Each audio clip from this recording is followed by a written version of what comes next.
Ça marche. Donc, Christian Salle du CSGA Dijon. Donc, je vais d'abord commencer par vous présenter les questions de recherche que les unités Carnot souhaitent mener en partenariat avec des entreprises sur cette thématique.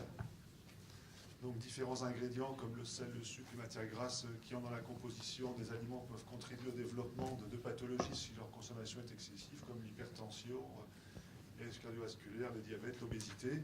Et les pouvoirs publics ont recommandé une diminution conséquente de leur consommation, donc à travers divers programmes, le programme national, le PNNS par exemple, le plan obésité, le plan national pour l'alimentation et beaucoup d'autres. Et les industriels sont ainsi amenés à reformuler leurs produits pour réduire les teneurs en sel, en sucre, en matières grasses, modifier la nature des matières premières pour des raisons de durabilité, tout en maintenant une bonne acceptabilité par le consommateur.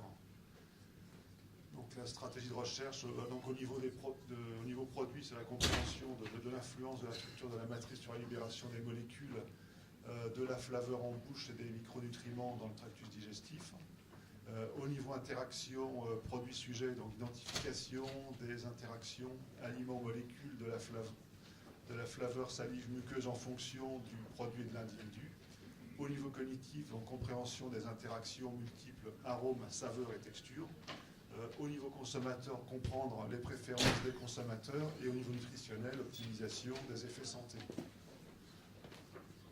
Donc avant de commencer à vous présenter le projet terrifique, je vais vous présenter déjà mon unité, donc le Centre des sciences du goût et de l'alimentation, donc qui est dirigé par Luc Pénicaud, qui comprend un certain nombre de chercheurs, de techniciens, de doctorants, de postdocs et puis de CDD, donc qui varie entre 190 et 200 personnes en fonction des périodes.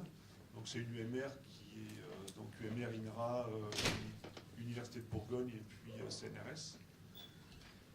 Donc le sujet d'étude de cette unité, c'est la perception sensorielle et le comportement alimentaire. Donc en particulier les mécanismes de la perception sensorielle, on voit la libération des substances d'arômes de la matrice alimentaire à la psychologie, au comportement alimentaire, en passant par des événements biologiques de la détection et la perception des stimuli simples ou en mélange, et la modification de perception sensorielle et des conséquences sur le comportement alimentaire en fonction de l'environnement externe ou interne, donc développement, vieillissement, excès de nutriments, pathologie, donc en intégrant également l'effet révers, donc la perception sur le comportement alimentaire. Donc il y a plusieurs équipes dans cette unité. Donc moi je suis responsable avec Elisabeth Guichard de l'équipe qui s'appelle Interaction moléculaire, mécanisme en bouche et perception de la flaveur. Donc on s'intéresse à tout ce qui concerne de l'aliment jusqu'à tous les aspects des structurations en bouche, mécanisme en bouche, et donc tous les mécanismes qui ont lieu pendant la phase de mastication, toute la phase orale, pour essayer d'expliquer le phénomène de perception. Donc on s'intéresse à l'interaction moléculaire, donc l'interaction entre les composés d'arômes par exemple, et puis les composés de l'aliment, comme en particulier les protéines, les interactions également entre arômes et puis les protéines qui sont dans la salive, donc interaction arôme et puis le fluide biologique, donc la salive, également les relations entre la structure et activité, donc par exemple les relations entre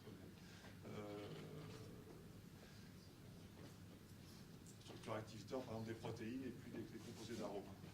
Un autre axe, c'est la physiologie orale et la libération des stimuli. Donc là, on va s'intéresser directement à tous les mécanismes qui ont lieu en bouche pendant la mastication. Donc on a des approches in vivo et in vitro. Donc in vitro avec un simulateur de mastication qu'on a développé au laboratoire et qui nous permet de suivre les libérations de composés d'arômes et de sapines en temps réel en mimant la mastication humaine. Et puis également, on a l'aspect in vivo, donc en essayant de suivre tout ce qui se passait pendant que la personne mastiquait un aliment, donc suivi de la libération d'arômes, de composés sapides, suivi de la formation du bol, donc structure du bol, texture du bol pendant la phase de mastication, et s'intéresser à la phase de déglutition, et donc suivi des cinétiques, et également un troisième axe qui est plus axé sur les relations entre la composition salivaire, donc la salive et la perception sensorielle. Donc on essaie d'expliquer par des approches OMIC, donc approche globale, et puis ciblée, donc quelles sont les relations entre la composition salivaire et puis la perception, et puis l'impact également de la perception sur la composition salivaire. Donc tout ça pour essayer de mieux comprendre la perception. Donc ça s'intéresse aussi aux films salivaires, aux interactions salive composée d'arômes. Donc voilà à peu près les sujets qu'on traite dans cette équipe. Donc maintenant je vais vous parler du projet européen terrifique, donc qui porte sur la réduction des taux de gras, de sel, de sucre dans les aliments de consommation courante.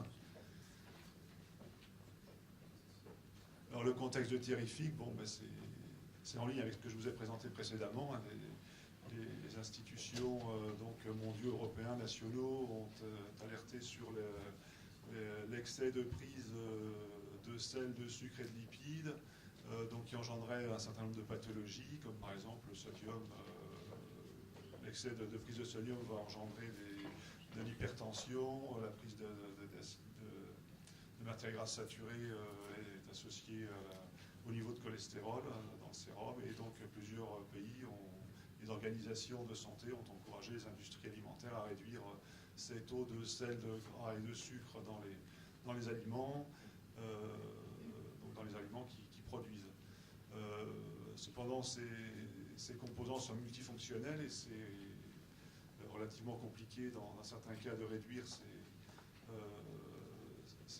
ces ingrédients. Parce qu'ils ont des propriétés qui peuvent varier d'un aliment à l'autre, et comme par exemple responsable de la texture, de la perception de la flaveur, donc certains sont directement des stimuli. Ça peut jouer sur l'acceptabilité, la durée de vie du produit, également la sécurité du produit, puisque on sait que le sel, ça agit comme conservateur par exemple.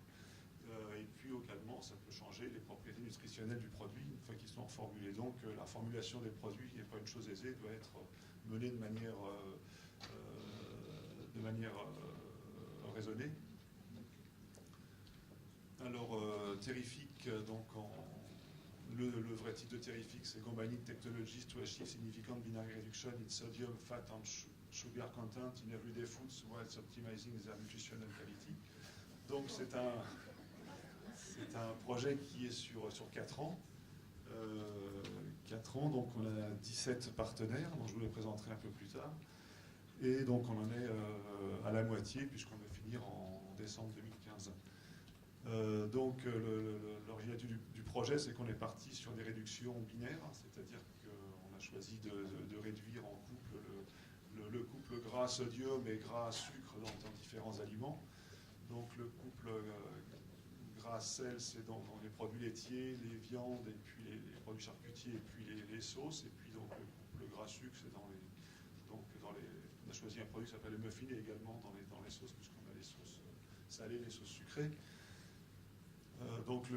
La raison, c'est que dans les expériences qu'on avait, dans les travaux qu'on avait menés précédemment au laboratoire, c'est qu'on s'était aperçu que les changements de matière grasse avaient une incidence sur et la libération de sel, par exemple, et également la perception de salé. Donc, on s'est dit on ne peut pas changer l'un sans l'autre, il faut qu'on regarde le couple et non pas un seul produit en même temps.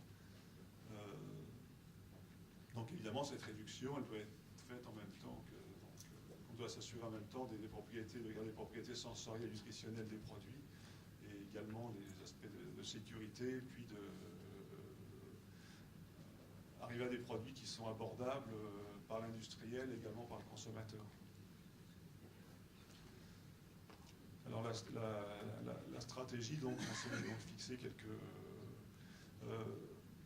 d'explorer quelques stratégies qui nous ont paru intéressantes, comme par exemple regarder un peu les liens entre la modification de la composition de l'aliment ou de la distribution des ingrédients avec les cinétiques de libération, en particulier en jouant sur par exemple sur la matière grasse, en utilisant de la matière grasse cryocristallisée, et puis également dans certains cas en essayant d'intégrer des émulsions multiples. Donc on s'est aussi intéressé aux interactions perceptives. Donc c'est pas l'interaction physique, mais c'est une interaction plutôt cognitive, donc qui permet d'utiliser des composés d'arômes, par exemple, qui vont renforcer la perception salée ou sucrée. Donc en prenant des notes, des arômes qui sont congruents, avec par exemple le salé ou le sucré, on peut arriver à renforcer la perception, l'intensité de perception d'une saveur. Alors donc les objectifs du projet, c'est de réduire le contenu en sodium de jusqu'à 30% dans différents types de fromages, donc des fromages à pâte molle jusqu'à des fromages à pâte dure, et donc également dans la même période d'améliorer la qualité de la matière grasse, donc en substituant une partie de la matière grasse saturée par de la matière grasse insaturée. Pour les saucisses cuites et sèches, donc c'est de réduire la matière grasse saturée jusqu'à 50%, et également pour le taux de sodium, donc en essayant, quand c'est possible, d'utiliser des technologies alternatives comme les émulsions multiples ou la matière grasse cryocristallisée. Dans le cas des muffins, donc on essaye de réduire, l'objectif c'est de réduire 25% la matière grasse et puis le sucre. Pour les sauces, donc c'est d'essayer de réduire la matière grasse jusqu'à 50%, et puis également le contenu en sel, donc en essayant d'utiliser d'autres alternatives comme l'utilisation de sel microcristallin par exemple. Donc évidemment en essayant de garder donc une perception sensorielle, des propriétés de texture et puis l'acceptabilité du consommateur qui ne sont pas trop modifiées par rapport aux produits d'origine et dans la mesure du possible qui sont au moins aussi bonnes. Donc ça veut dire que pendant le projet, on a à chaque fois développé des nouveaux... chaque fois qu'on va refaire des formulations d'aliments, il va falloir qu'on regarde, qu'on contrôle la bonne acceptabilité par le consommateur et puis également s'assurer que les qualités nutritionnelles n'ont pas trop bougé.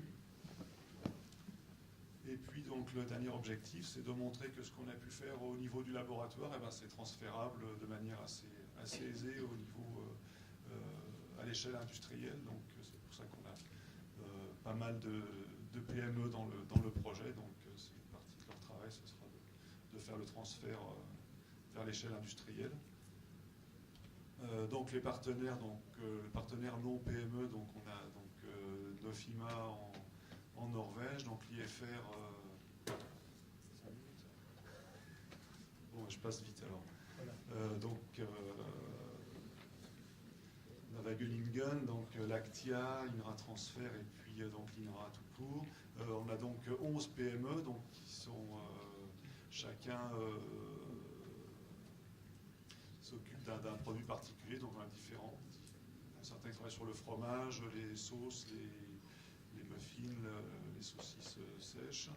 On a un partenaire PME qui, lui, est responsable de la dissémination du projet.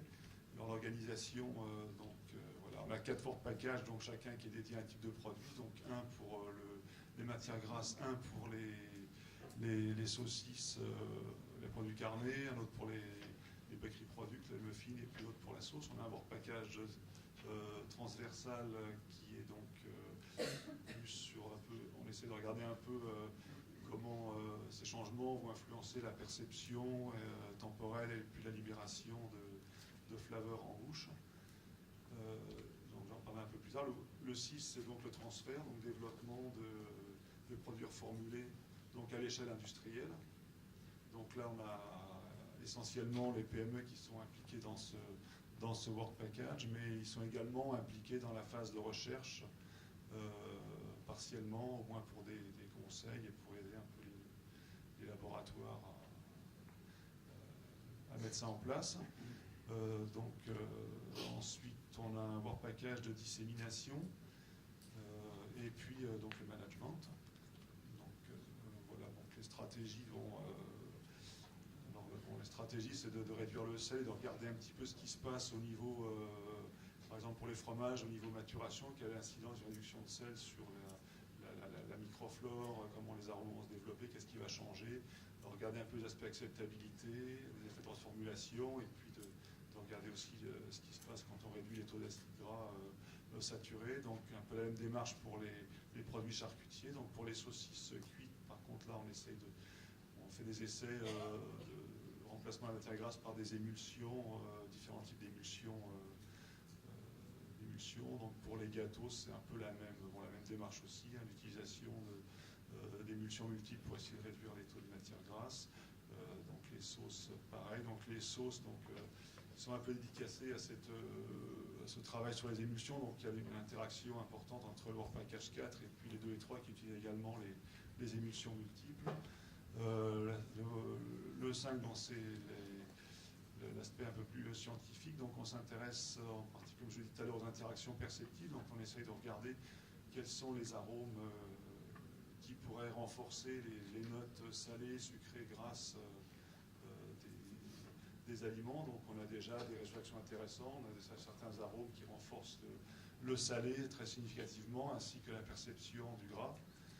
Donc on a une approche aussi, étude et libération de la flaveur in vitro, donc en couplage, on fait des mesures de temps DTS, libération d'arômes, de sel en bouche, donc in vivo. Donc également, on mesure des paramètres oraux des personnes qui nous aident ensuite à paramétrer notre méthode de mastication pour essayer de reproduire ces libérations in vitro.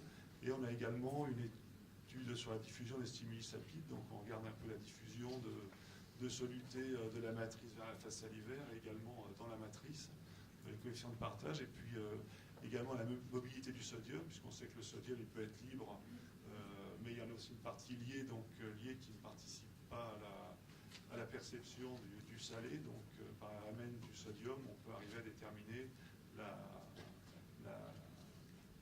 la fraction de sodium qui est libre et qui va participer à la perception salée, donc en atteignant les récepteurs du salé sur la langue. Les aspects de dissémination, donc on a un site web, donc c'est terrifique.eu, on a des newsletters, donc une qui va être bientôt disséminée. On a un partenaire européen dont je parlais, c'est le Fédéral alimentaire et servicier, donc qui représente 11 pays. Donc en France, représente l'ANIA, et donc qui va nous disséminer donc toutes les fiches d'information dans ces différentes langues. Donc ça fait déjà une dissémination assez importante au niveau européen. C'est presque fini. On a un Industrial Advisory Board qui est fait essentiellement d'industrie. On a certains deliverables qui vont être des guides pour la reformulation d'aliments, donc qui seront disponibles à la fin du projet pour les industriels. Bon, bien sûr, on a les brevets, publications, communication, donc les congrès potentiels.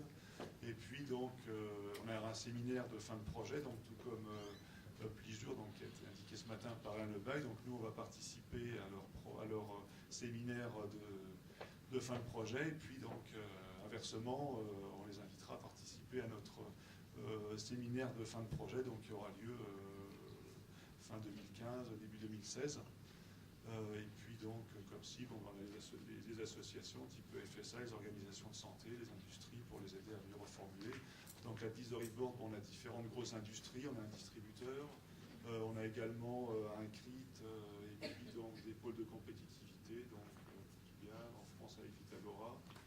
Donc leur rôle, c'est de donner des conseils, donner des points de vue extérieurs. Donc on les invite à nos réunions annuelles, et puis ils nous font souvent, certains font une petite présentation, et puis ils nous disent un peu ce qu'ils pensent du projet, des résultats, et puis nous aident aussi pour la dissémination.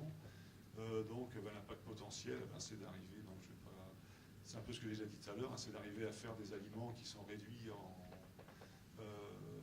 dans ces différents composants, et puis donc avec une bonne acceptabilité, une bonne qualité nutritionnelle, qui soit abordable par le consommateur, et puis également qui soit facilement faisable par l'industriel, qui ne soit pas obligé de modifier trop sa chaîne de fabrication pour faire des aliments, ce genre d'aliments, et puis évidemment avec un impact économique important sur la réduction de coûts de santé pour la société. Donc voilà, je vous remercie pour votre attention.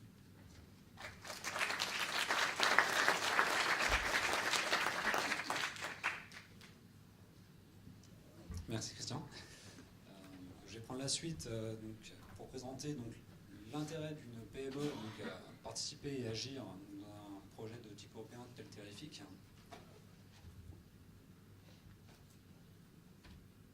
Alors je vais commencer succinctement par présenter l'Adria Développement. L'Adria Développement, c'est un centre technique situé au bout du monde, à Quimper au Finistère. C'est un des plus vieux centres techniques en activité. Donc, on a fêté nos 42 ans cette année.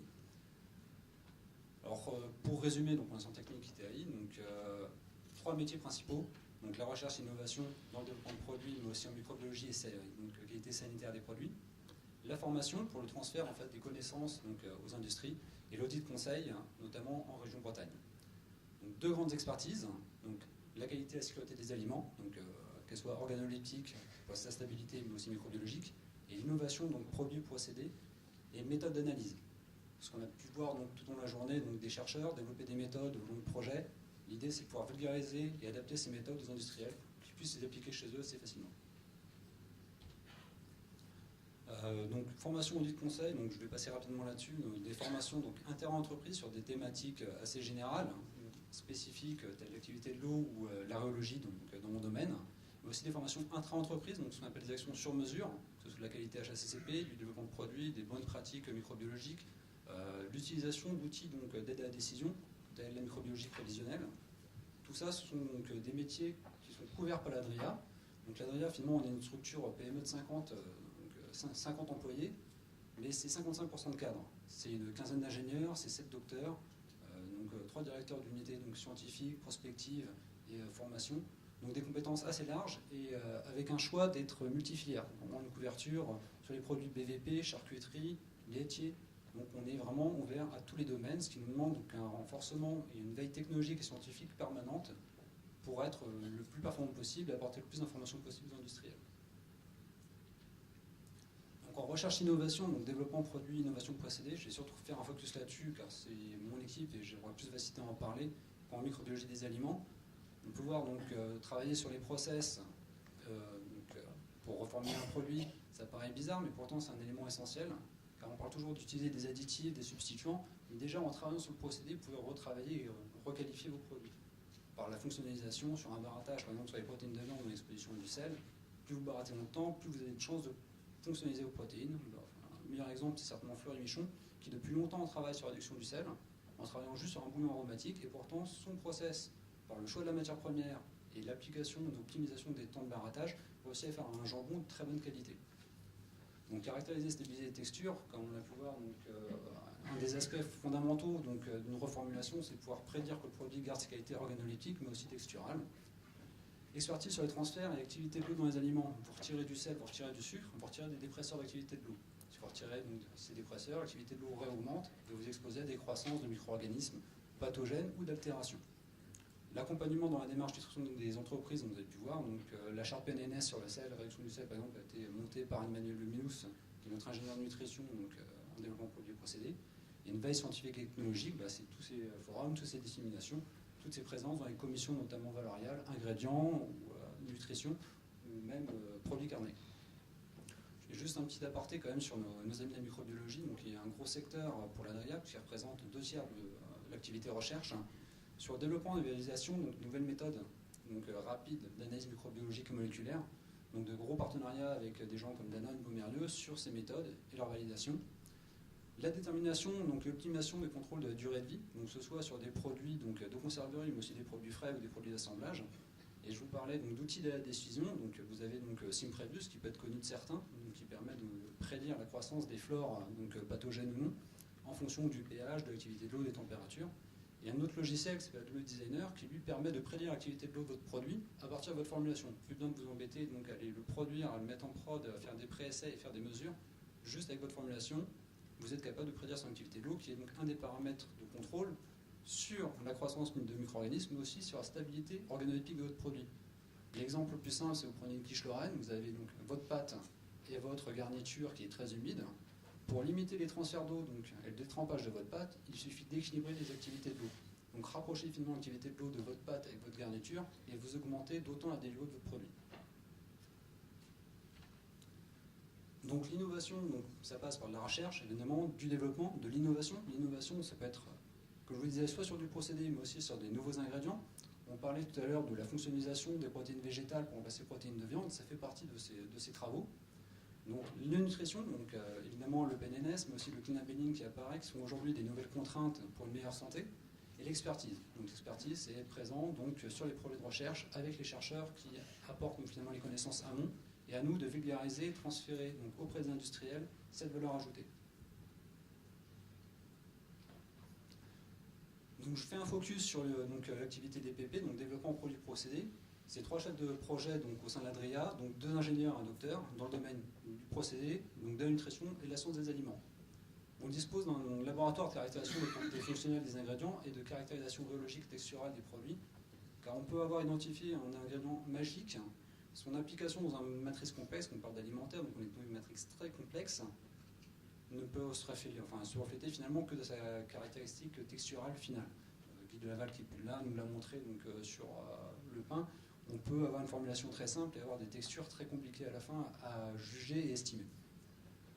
Nous disposons aussi d'un hall pilote, donc peut-être pas aussi impressionnant que celui de Niris, mais qui nous permet de travailler sur des procédés unitaires ou semi-continus dans différents domaines, notamment celui de la charcuterie, du BVP, du foisonnement.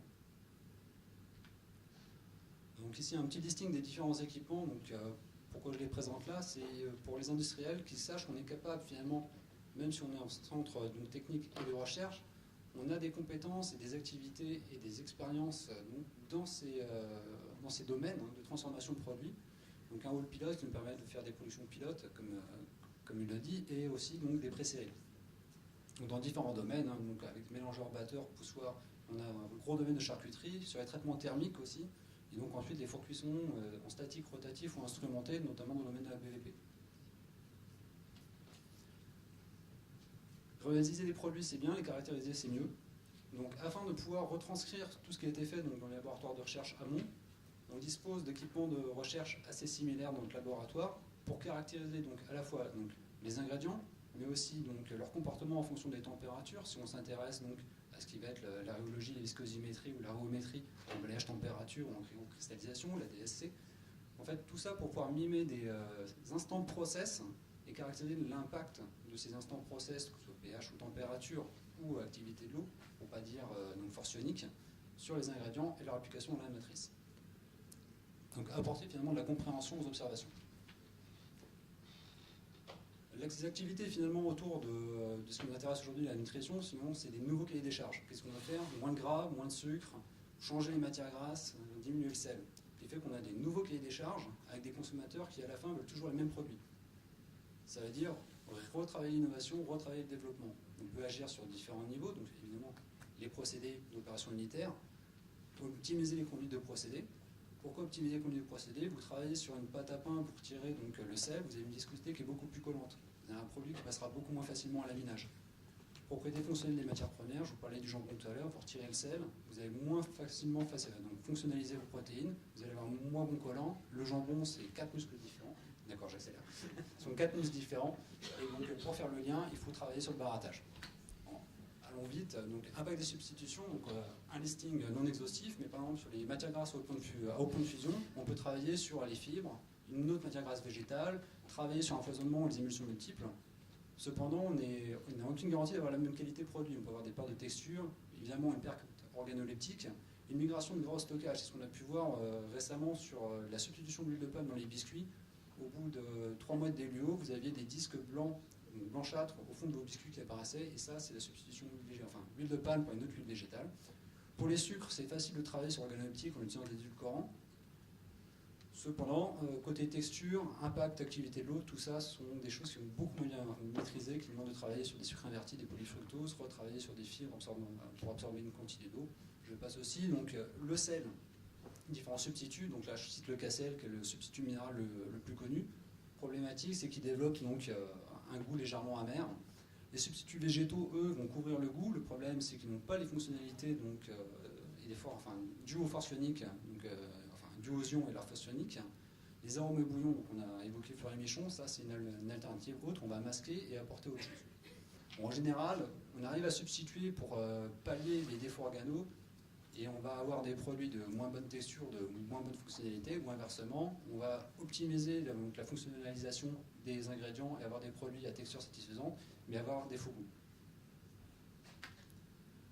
Bon là je zappe, hein, c'était pour dire pourquoi on a intégré le projet Terrific dans le domaine du PVP, juste pour dire qu'en Bretagne c'est un très très gros marché, notamment dans les pâtes jaunes. Pourquoi donc une petite structure comme la nôtre de 50 personnes a besoin d'aller dans un tel projet et d'investir finalement des fonds propres? C'est resté donc, comme je disais, sur le devant de la scène, première part, d'acquérir des compétences sur les nouveaux ingrédients envisagés. On parlait de la double émulsion avec Christian, donc c'est quelque chose qui a été développé à Cork et qui est en optimisation à Wageningen, donc les leaders du WP3 sur lesquels on intervient ainsi que dans le WP6. Donc apport de données scientifiques, c'est un substitut donc envisagé, parce qu'on n'a pas parlé aujourd'hui du lobbying, mais il faut que ça pousse derrière en Europe pour pouvoir faire passer des nouveaux ingrédients. Notamment, on parlait des cahiers d'usage, code des usages pour la charcuterie. Là, on parle du muffin. Pour la madeleine, par exemple, ce qui est envisagé est inadaptable en France. Et évidemment, dans le cas de cœur, encore moins. Et ensuite, quelle est la vraie problématique? On arrive à pallier la substitution d'un ingrédient, donc le sel par autre chose, le gras par autre chose. Les études couplées, c'est 2 fois plus de problématiques. Et plutôt que 2 fois, c'est plutôt exponentiel. Si vous retirez le gras et le sel, ou le gras et le sucre d'un produit de biscuiterie, vous n'avez pas simplement des problèmes de saveur, vous avez des problèmes de texture, de saveur et de tenue, sans parler de la croissance microbienne qui est accélérée au stockage. Donc, les attendus donc, pour l'ADRIA du projet Terrific, c'est les acquisitions de connaissances sur les interactions positives et négatives, pouvoir proposer de nouvelles substitutions donc, à nos clients industriels et faire un transfert direct aux grosses IA, être en avance évidemment par rapport à ceux qui n'ont pas pris le soin, qui n'ont pas voulu se placer dans ce genre de projet.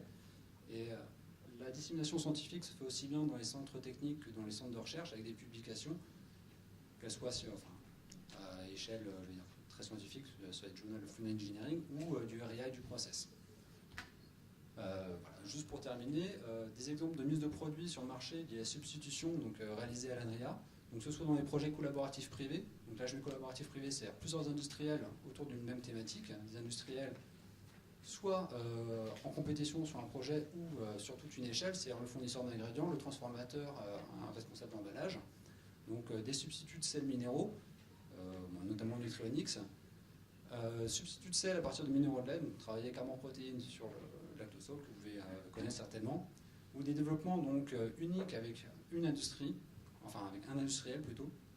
Donc on parlait donc de la substitution des protéines végétales, enfin des protéines de lait pour les protéines végétales, donc un substitut de casénate à partir de protéines végétales, ou plus récemment donc un substitut de sel végétal qui a été primé au FIE en octobre dernier, qui permet d'avoir un bon rendement technologique tout en étant déclaré Clean Label puisque nous sommes sur un produit naturel. Donc, voilà. Merci.